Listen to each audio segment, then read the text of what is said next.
A left, right, out. I'm just sitting here. I'm watching. I just turned it off. Putin. So we'll go straight into Ukraine. The Ukraine-Russian situation. Like I said before, remember one of the things I said that would happen if I was Putin is just go ahead and recognize those separatist areas.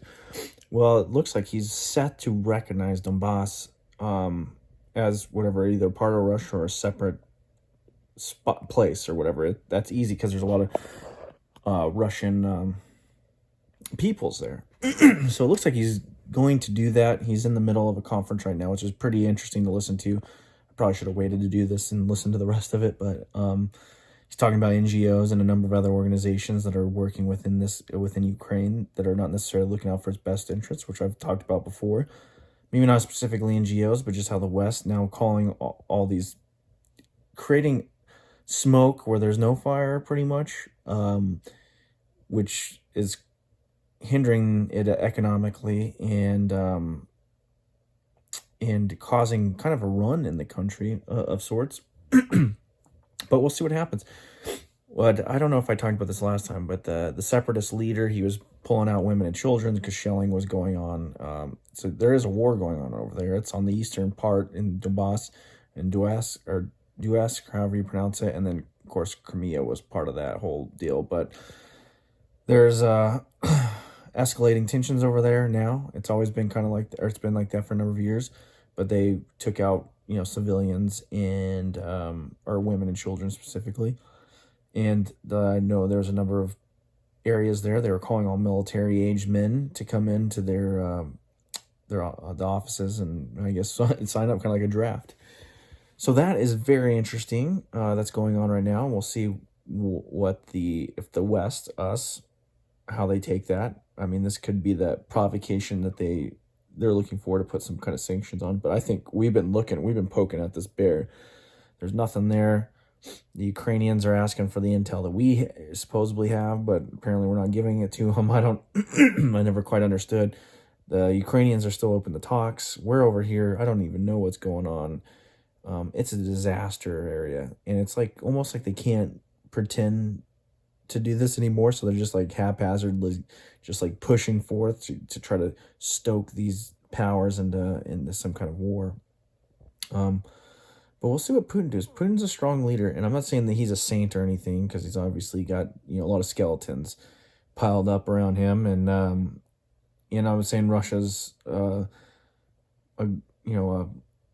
a virtuous nation, but when you live by principles, some people are right. Even if you live by principles, you got to call out the people that are even bad people when they're right, and then good people when they're wrong. You got to stay consistent. So just because I'm an American or I've taken oath to the Constitution as well doesn't mean I can't call out our own people. In fact, I argue in the society that when you take that oath or when you're part of an organization, it lends you to criticize your own more because you expect more and you expect them to hold the values that they espouse, integrity and honor and whatever that is, or in our case the Constitution, these limits that are upon our own government and ways of going about, whether it be war or dealing with other nations or dealing with our own people.